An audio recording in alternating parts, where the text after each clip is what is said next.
Friends, मेरा नाम सौरभ केशरी है और बहुत बहुत स्वागत है आप सभी का हमारे नए यूट्यूब चैनल जिसका नाम है power house of physical education concept. तो दोस्तों, मैं एक सीरीज़ चला रहा हूँ DSSB PGT के जितने भी ओल्ड क्वेश्चन पेपर हैं उनको सॉल्व करा रहा हूँ। तो इस कड़ी में मैंने बहुत सारे पेपर्स को डाल रखा है और अगर आपने वो नहीं देखा है और अगर आप पेपर देने जा रहे हैं तो एक बार ज़रूर उनको देख लें, क्योंकि रिपीटेड क्वेश्चंस ज़रूर आते हैं और रिपीट होते हैं। तो चलिए आज पार्ट थर्ड को देख लेते हैं। आइए तो देख लेते हैं क्वेश्चन नंबर 101। हमने 100 क्वेश्चन तक 2 पार्ट में करा दिया है। आपने वो नहीं देखा है तो मैं रिक्वेस्ट के पहले उसको देख लें, इसके बाद इसको लगाएं, क्योंकि आगे की कड़ी है। तो cycling is helpful for maintenance and cycling जो होता है वो मेंटेनेंस करने के लिए होता है फिजिकल फिटनेस को। तो वो किस तरह का एक्सरसाइज माना जाता है? तो इसका जो राइट आंसर होगा that is option number A, aerobic. ठीक है, तो वो सारे एक्टिविटी जो हमें मतलब ऐसे एक्टिविटी जिसमें हमें ऑक्सीजन बाहर से लेना पड़े तो वो सारे एरोबिक हैं, और जब हम अपने बॉडी के अंदर स्टोर ऑक्सीजन से काम कर देते हैं तो दैट इज़ एनारोबिक। आगे बढ़ते हैं, क्वेश्चन नंबर 102 को देख लेते हैं। क्वेश्चन नंबर 102 क्या कह रहा है? Which of the following factors influence physical fitness? तो इसका जो राइट आंसर है that is option number D. ये सारे फैक्टर्स आपके एज, क्लाइमेट, डाइट, ये सारे फैक्टर्स आपकी फिजिकल फिटनेस पे इफेक्ट डालते हैं। आगे बढ़ते हैं, क्वेश्चन नंबर 103 को देख लेते हैं। क्वेश्चन नंबर 103 क्या है आपका? Rhythmic exercise are formulated through. तो रिदमिक एक्सरसाइज किसके द्वारा फॉर्मुलेट किया जाता है? तो इसका जो राइट आंसर है that is option number C, aerobic exercise. ठीक है, आगे बढ़ते हैं, क्वेश्चन नंबर 104 को देख लेते हैं। क्वेश्चन नंबर 104 है Which of the following disease are commonly not seen during disaster outbreak? इसका मतलब ये है कि आपदा प्रकोप में ज़्यादातर वो नहीं देखा जाता है, बाकी सभी का एक बार आपदा आ चुका है, मलेरिया ये सब आ चुका है। तो इसमें बताना है आपको, इसका जो राइट आंसर होगा आपका that is option number C, hepatitis एक आपदा बनकर नहीं आया है कभी भी। ठीक है, आगे बढ़ते हैं, क्वेश्चन नंबर 105 को देख लेते हैं। Question number 105, any activity that uses muscles group can be maintained continuously and is rhythmic in nature is concerned with। तो ऐसी एक्टिविटी जिसमें क्या होता है कि मसल्स ग्रुप हमेशा अपने कॉन्टीन्यूस रिदम को मेंटेन करते हैं, तो इस तरीके की एक्टिविटी को हम क्या कहते हैं? तो यहाँ पर जो हमारा राइट आंसर है that is option number D, aerobic कहते हैं। तो एरोबिक में क्या होगा कि लगातार आप मूवमेंट करते जाते हैं और आपको बाहर से ऑक्सीजन लेना पड़ता है। तो रिदमिक जो हम नेचर में मेंटेन रखते हैं, जैसे हमने अगर वॉकिंग कर रहे हैं तो लगातार एक पैर उठाया दूसरा पैर रख रहे हैं, तो लगातार हम जब कर रहे हैं दैट इज़ रिदम। साइकिलिंग कर रहे हैं तो दैट इज़ रिदम। ओके, आगे बढ़ते हैं, क्वेश्चन नंबर 106 को देख लेते हैं। क्वेश्चन नंबर 106 क्या कह रहा है? Which of the following communicable disease is not transmitted sexually? तो इसका जो राइट आंसर है that is option number D, cryptosporidiosis. ठीक है, ये आपके स्मॉल इंटेस्टाइन में होता है, बाकी सारे क्लेमाइडिया इन्फेक्शंस, गोनोरिया, ये जितने हैं HIV, ये सारे आपके सेक्सुअली ट्रांसमिटेड वाले हैं। आगे बढ़ते हैं और क्वेश्चन नंबर 107 को देख लेते हैं। क्वेश्चन नंबर 107 क्या है? तो क्वेश्चन नंबर 7 को, which of the following disease are not preventable by vaccination? इसमें से कौन सा डिजीज़ है जिसे वैक्सीनेशन के द्वारा प्रिवेंट नहीं किया जा सकता है? तो इसका जो राइट आंसर होगा आपके सामने that is option number D, hepatitis C. ठीक है, आगे बढ़ते हैं और क्वेश्चन नंबर 108 को देख लेते हैं। Question number 108, World AIDS Day take place on the, ठीक है, कब मनाया जाता है वर्ल्ड एड्स डे? ठीक है, तो ये है आपका ऑप्शन नंबर बी, 1 दिसंबर को मनाया जाता है। आगे बढ़ते हैं, 109 को देख लेते। थोड़ा सा छोटा करना पड़ेगा क्योंकि इसमें बहुत सारे ऑप्शन हैं, तो थोड़ा सा छोटा करते हैं 109 को और देख लेते हैं 109 क्या कह रहा है। जी हाँ, 109 है, the malaria prevents and control activities are. तो इसका जो राइट आंसर होगा that is option number D. ठीक है, option number D, all of the above. ठीक है, epidemic forecasting and prevention and early detention and control monitoring, selective vector control, early diagnosis and prompt treatment. ठीक है, तो ये सारा चीज़ इसमें करनी पड़ेगी। आगे बढ़ते हैं, क्वेश्चन नंबर 110 को देख लेते हैं। तो क्वेश्चन नंबर 110 क्या है, और नेक्स्ट यहाँ पे देख लेते हैं क्या लिखा हुआ है। क्वेश्चन नंबर 110 को देख लेते हैं। तो क्वेश्चन नंबर 110 है, the criteria that need to be met to diagnose hepatitis infections are. तो वह कौन सी क्राइटेरिया है जिसके द्वारा हम हेपेटाइटिस इन्फेक्शंस को क्योर कर सकते हैं, डायग्नोज कर सकते हैं। तो इसका जो राइट आंसर होगा that is option number D. ये सारे क्राइटेरिया है आपके रूट ऑफ इन्फेक्शन, ठीक है, अरेजाइवर और रूट ऑफ एंट्री, ठीक है। आगे बढ़ते हैं, क्वेश्चन नंबर 10111 को देख लेते हैं, यानी कि क्वेश्चन नंबर 111। तो क्वेश्चन नंबर 111 क्या है, इसको देख लेते हैं। Which of the following are recognised as psychological issues that teens deal with during their adolescence year. तो किस तरीके से प्रॉब्लम्स होता है, साइकोलॉजिकल प्रॉब्लम्स होता है, साइको सोशल प्रॉब्लम होता है किसको, ये टीन्स को एडोलसेंस एज में। तो इस्टेब्लिशिंग एन आइडेंटिटी, अपनी आइडेंटिटी को इस्टेब्लिश करने में, इस्टेब्लिशिंग ऑटोनॉमी यानी अपने अधिकार को इस्टेब्लिश करने में प्रॉब्लम होता है, या इस्टेब्लिशिंग इंटीमेसी, अपनी मित्रता और अपना ग्रुप बनाने में होता है। तो इसका जो राइट आंसर है that is option number D. ये सारों में उनको प्रॉब्लम समझ में आता है। आगे बढ़ते हैं और क्वेश्चन नंबर 112 को देख लेते हैं। क्वेश्चन नंबर 112 क्या है आपका, which of the following is not a major problem which adolescence face. इनमें से वो कौन सा प्रॉब्लम है जो एडोलसेंस ज़्यादातर फेस नहीं करते हैं, ठीक है। यहाँ पे नहीं का ऑप्शन लिखा हुआ है, तो इस चीज़ को आप ध्यान दीजिएगा। नॉट देखिए यहाँ पे है, तो इसका जो राइट आंसर हो जाएगा that is option number C, problem related to sex. इससे संबंधित बहुत सारे लोग नहीं करते हैं, बाकी एग्रेसिव बिहेवियर, एग्रेशन, ये सारे फेस करते हैं। आगे बढ़ते हैं, क्वेश्चन नंबर 113 को 113 को देख लेते हैं। क्वेश्चन नंबर 113 क्या है, तो क्वेश्चन नंबर 113 हमारा है, which of the following does not fall under the characteristics of family, ठीक है। तो चलिए पहले इसका राइट आंसर देख लेते हैं। इसका जो राइट आंसर है आपका वो है option number A, family is a societal concern, ठीक है, सोसाइटल कंसर्न, ठीक है ना। आगे बढ़ते हैं, देखिए ये क्वेश्चन बहुत लंबा हो जाता है समझाने में, इसीलिए मैंने इसको थोड़ा सा वो नहीं किया। आगे बढ़ते हैं, क्वेश्चन नंबर 114 को देख लेते हैं। देखिए थोड़े से अब क्वेश्चंस आएंगे जो थोड़े घुमाकर होंगे, ये सब सारे फैमिली से रिलेटेड, हेल्थ फैमिली से रिलेटेड है। आइए बात करते हैं, pregnant adolescence particularly the very young and those who are not receiving parental care are more likely than women in their 20s to have a medical problem such as. कहने का मतलब है कि जो लड़कियां मतलब बहुत अर्ली एज में प्रेग्नेंट हो जाती हैं, ठीक है, एडोलसेंस एज में हो जाती हैं, तो वो क्या होता है, बच्चों की केयर नहीं, वो पेरेंटल केयर नहीं कर पाती हैं। तो इस तरीके में उन्हें कौन सी प्रॉब्लम होने के चांसेस ज़्यादा होते हैं। तो इसका जो राइट आंसर है that is option number B, anaemia and toxaemia, ठीक है। आगे बढ़ते हैं और क्वेश्चन नंबर 115 को देख लेते हैं। क्वेश्चन नंबर 115 आपका कह रहा है, question number 115, Indian team participation in the Olympic games is controlled by. तो इसका जो राइट आंसर है that is option number D, IOA। आगे बढ़ते हैं, क्वेश्चन नंबर 116 को देख लेते हैं। यह पूछ रहा है कि first modern Olympic games was held in the year, that इसका राइट आंसर है 1896। आगे बढ़ते हैं, क्वेश्चन नंबर 117 को देख लेते हैं। क्वेश्चन नंबर 117 क्या कह रहा है, तो IOA फॉर्म इन द, यानी इंडियन ओलंपिक एसोसिएशन कब फॉर्म हुआ था, तो that is option number D, 1927। आगे बढ़ते हैं, क्वेश्चन नंबर 118 को देख लेते हैं। यहाँ पूछ रहा है कि हेल्थ सभी का, यानी physical education is the fundamental right to every citizen, यह बात किसमें कही गई है। तो इसका जो राइट आंसर है that is option number A, UNESCO charter में यह बात कही गई है। क्वेश्चन नंबर 119 को थोड़ा सा देख लेते हैं, थोड़ा सा बड़ा है इसलिए थोड़ा सा इसको छोटा करना पड़ रहा है। हाँ आइए अब देख लेते हैं इसको, क्या पूछ रहा है। क्वेश्चन नंबर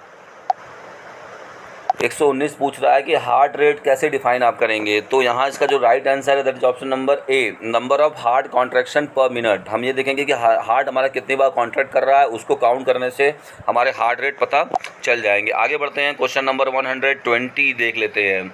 अब देखिए वो क्वेश्चन नंबर 120 जो है थोड़ा सा विवादित क्वेश्चन है। यहाँ पे पूछा हुआ है कि रिकेट से एसोसिएटेड कौन सी डिजीज़ या डिफॉर्मिटी होती है। तो यहाँ पे जो होगा देखिए कहीं कहीं ऑकनी भी आपको मिलेगा और आपको पिजन चेस्ट भी मिलेगा। तो इसका जो आंसर है वो मैं आपको नहीं बताऊंगा, ठीक है। ये आपको अपने हिसाब से लगाना है और मुझे नहीं पता है इसका राइट आंसर, क्योंकि दोनों ही है। तो इस तरह के क्वेश्चंस आते हैं और आपको प्रॉब्लम क्रिएट करते हैं, तो इनको आप छोड़ दीजिएगा और ऐसा है कि ये क्वेश्चन डिलीट किए जाते हैं। आगे बढ़ते हैं, क्वेश्चन नंबर 121 में देख लेते हैं। तो क्वेश्चन नंबर 121 क्या कह रहा है? क्वेश्चन नंबर 121 है आपका, to stop bleeding the quickest and most effective way. अगर हमको तुरंत कोई ब्लीडिंग रोकनी है तो सबसे महत्वपूर्ण चीज़ें क्या होनी चाहिए? तो सबसे ज़्यादा ज़रूरी है कि direct pressure on the wound, मतलब जहाँ से ब्लड निकल रहा है उस पर डायरेक्ट आपको प्रेशर देना चाहिए। आगे बढ़ते हैं, क्वेश्चन नंबर 122 को देख लेते हैं। तो क्वेश्चन नंबर 122 आपका क्या कह रहा है? तो क्वेश्चन नंबर 122 है कि is the percentage of water in human body. तो इसका जो राइट आंसर है that is option number D, 70% water होना चाहिए बॉडी में। 123 को देख लेते हैं। 123 नंबर का क्वेश्चन क्या कह रहा है? In human body the largest muscle is. तो इसका 123 का आपको जो राइट आंसर है that is option number C, gluteus maximus. ये आपके हिप मसल्स होता है पीछे की तरफ।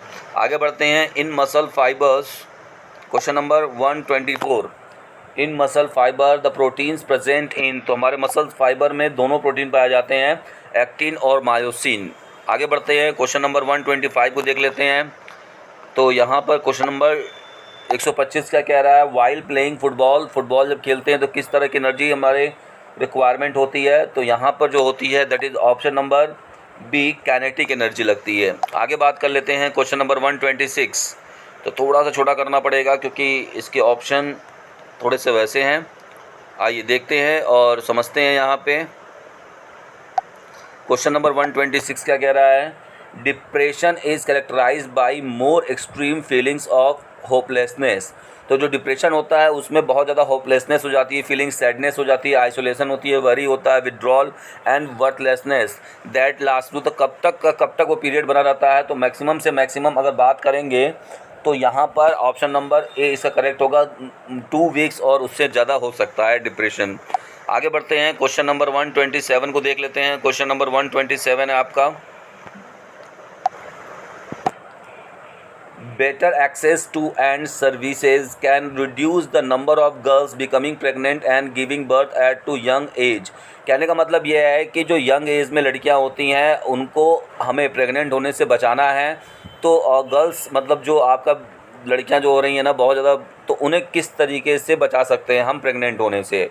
तो इसमें सबसे अच्छा जो राइट आंसर है वो है आपका option number B, that is contraceptive information. यानी उन्हें इस तरह से चीज़ों को इन्फॉर्मेशन देना चाहिए, गर्भ निरोधक इन्फॉर्मेशन और सूचनाएं उनको बतानी चाहिए हमेशा, ठीक है। आगे बढ़ते हैं और क्वेश्चन नंबर 128 को देख लेते हैं। क्वेश्चन नंबर 128 क्या है? क्वेश्चन नंबर 128 हम देख लेंगे, parent can prevent their children from using drug by. तो पेरेंट्स अपने बच्चों को ड्रग से बचा सकते हैं, किस तरीके से जा सकते हैं? That is option number D, talking to them about drugs, open communication and role model. इन तीनों तरीके से बचा सकते हैं। आगे बढ़ते हैं, क्वेश्चन नंबर 129 को देख लेते हैं। क्वेश्चन नंबर 129 है, children acquire skill at the very early stage of their life if the. तो चिल्ड्रन क्या होता है कि स्किल को बहुत जल्दी सीख लेते हैं अपने बहुत अर्ली लाइफ में ही। और तो रिस्पॉन्सिव एंड अंडरस्टैंडिंग, तो वो किस तरीके से सीख लेते हैं, किसको समझ के सीख लेते हैं? तो इसका जो राइट आंसर होगा that is option number B, parents से, ठीक है, बहुत जल्दी सीख लेते हैं। आगे बढ़ते हैं, देखिए जब भी अगर सीखने की बात होगी और बचपन में सीखने की बात होगी तो पेरेंट्स और फैमिली को सबसे ज़्यादा इफेक्ट होता है, और जब एडोलसेंस की बात करेंगे तो पीयर्स ग्रुप पे सबसे ज़्यादा इफेक्ट पड़ेगा। आते हैं क्वेश्चन नंबर 130 को देख लेते हैं। फैमिली हेल्थ से दिया हुआ है, प्रीमेसिव पेरेंटिंग। प्रीमेसिव मतलब होता है लेजीनेस, थोड़ा सा मतलब उस तरह का, ठीक है, बहुत ज़्यादा ध्यान ना देना। Parenting is a parenting style in which a child's freedom and their autonomy are valued and parents tend to rely most on। तो कहने का मतलब ये है कि जो प्रेमेसिव टाइप के पेरेंटिंग केयर होता है, स्टाइल है, तो चाइल्ड्स को फ्रीडम और उसको बहुत कम देते हैं, उसको वैल्यू बहुत कम देते हैं। तो इसका जो आपका राइट आंसर होगा, तो जब वो बहुत कम देते हैं वैल्यूज, तो उन बच्चों में कौन सी प्रॉब्लम आपको देखने को मिलती है? तो उन बच्चों में आपको रीजनिंग और एक्सप्लेनेशन की प्रॉब्लम देखने को मिलेगी। आगे बढ़ते हैं, क्वेश्चन नंबर 131 को देख लेते हैं।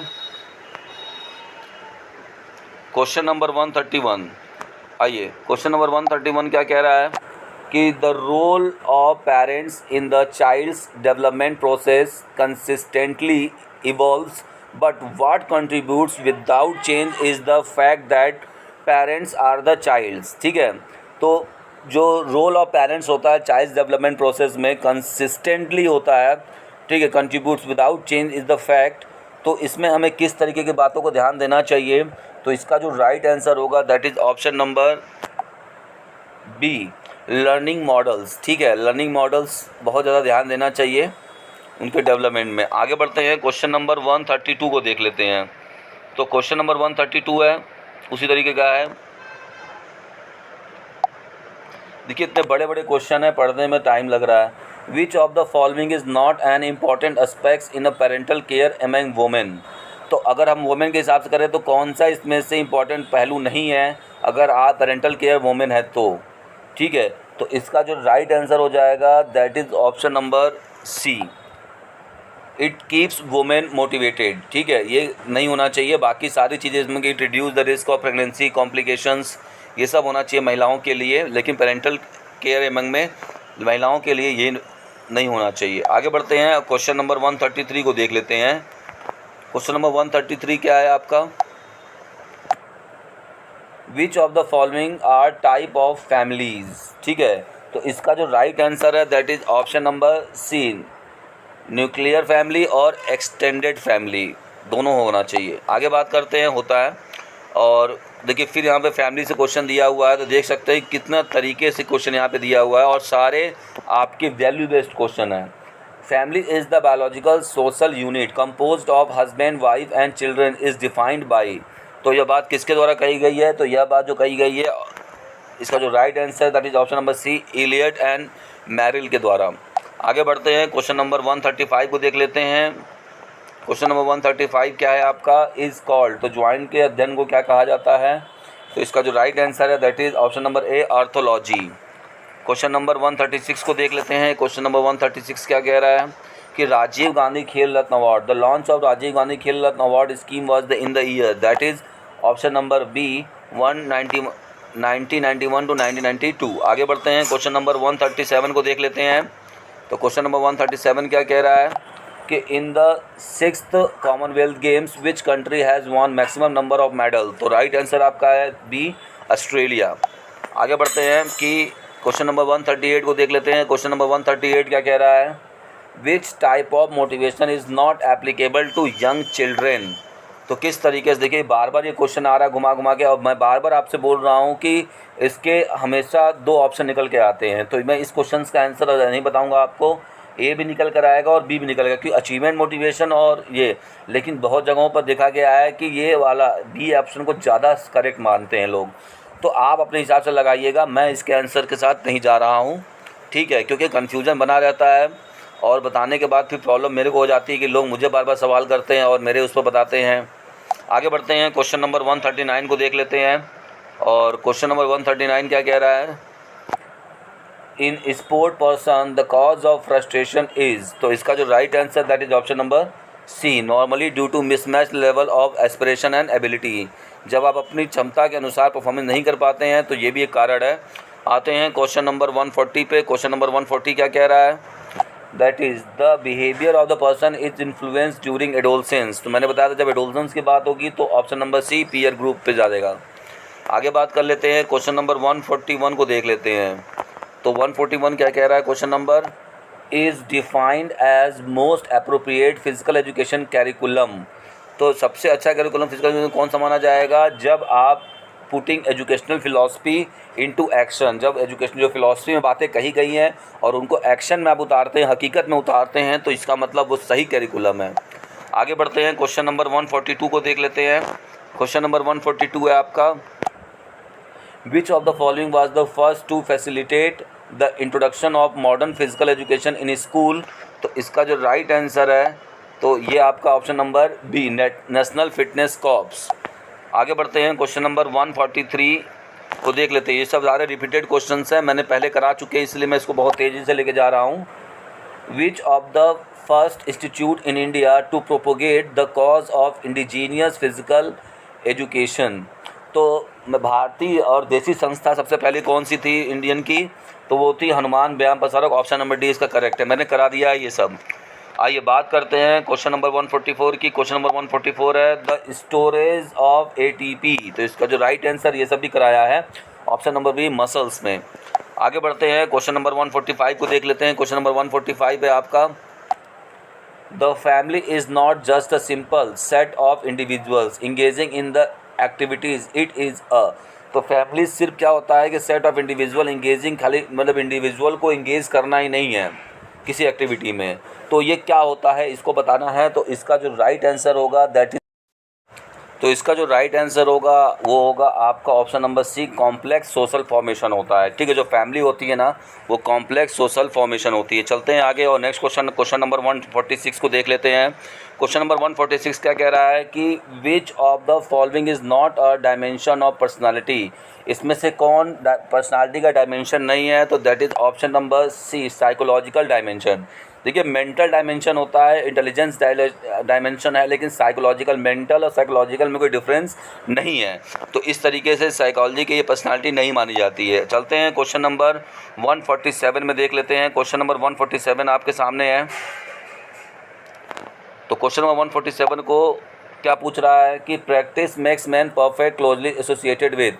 तो यह लर्निंग किस पर कही गई है, प्रैक्टिस मेक्स मैन परफेक्ट। तो यह बात कही गई है लॉ ऑफ फ्रिक्वेंसी, यानी लॉ ऑफ प्रैक्टिस को लॉ ऑफ फ्रिक्वेंसी के नाम से भी जानते हैं। इसलिए यहाँ पे ऑप्शन नंबर ए सही होगा, क्योंकि बार बार दोहरा रहा है प्रैक्टिस में, हम चीज़ों को क्या कर रहे हैं, बार बार दोहरा रहे हैं। क्वेश्चन नंबर 148 को देख लेते हैं। क्वेश्चन नंबर 148 क्या कह रहा है। क्वेश्चन नंबर 148 है which of the following is not a theory of motivation. इनमें से कौन सा थ्योरी मोटिवेशन का नहीं है, that is option number C motive theory. ये कोई थ्योरी नहीं है। ड्राइव होता है, इंस्टिक्ट होता है, इंसेंटिव थ्योरी है मोटिवेशन के लिए, लेकिन मोटिव थ्योरी कुछ भी नहीं होती है। ठीक है, आगे चलते हैं। क्वेश्चन नंबर 149 को देख लेते हैं। क्वेश्चन नंबर 149 क्या कह रहा है, the human personality is the end result of. तो ह्यूमन पर्सनालिटी होता है जो किसका इंड रिजल्ट होता है, क्या देता है। तो इसका जो राइट आंसर होगा that is option number be nature and nurture का कॉम्बिनेशन होता है। पर्सनालिटी जो होती है आपकी ना नेचर और नर्चर की कॉम्बिनेशन होती है। और लास्ट क्वेश्चन यहाँ पे देखिए मैच द कॉलम दिया हुआ है। थोड़ा सा इसमें मैं टाइम लूँगा क्योंकि आपको सारे आंसर भी दिखाने हैं, इस वजह से थोड़ा सा इसमें ध्यान देंगे आप। चलिए तो यहाँ पर हम बात कर लेते हैं और देख लेते हैं। तो आइए ए को देख लेते हैं। यहाँ पे ए क्या कह रहा है सबसे पहले। ठीक है, तो सबसे पहले हम देख लेते हैं इंटेलिजेंस। तो इंटेलिजेंस का मतलब क्या है यहाँ पर है एग्रीगेट मेंटल कैपेसिटी। तो आपका ए का हो जाएगा तीसरा। उसके बाद हम एटीट्यूड को देख लेते हैं। एटीट्यूड क्या कह रहा है यहाँ पर, तो एटीट्यूड मतलब होगा आपका thought to predict behaviour. Thought to predict behaviour आपका एटीट्यूड है। तो यहाँ पे हो जाएगा दूसरा का 1। ठीक है, इसके बाद एंग्जाइटी। एंग्जाइटी को क्या बोलता है यहाँ पर, तो यहाँ सी का हो जाएगा आपका डिस्टर्ब स्टेट ऑफ माइंड। तो यहाँ पे आपका सी का हो जाएगा 4। ठीक है, इसके बाद लास्ट बचा डी, तो इसका हो जाएगा आपका 2। तो यहाँ पे 2 मतलब रेडीनेस टू परफॉर्म, एराउजल मतलब रेडीनेस टू परफॉर्म, यहाँ पे 2। तो देखते हैं कॉम्बिनेशन क्या बन के आता है। तो ए का तीसरा यानी 3 1 4 2, 3 1 4 2 यहाँ पे देखिए किस में है। तो यहाँ पे जो राइट आंसर है that is option number D 3 1 4 2। तो मिलते हैं नेक्स्ट वीडियो में। लास्ट पार्ट आज ख़त्म करेंगे। आई होप कि आपने प्रिपरेशन बहुत अच्छे से कर लिया होगा और बहुत अच्छा आपके एग्ज़ाम के लिए। Best of luck. Thank you very much.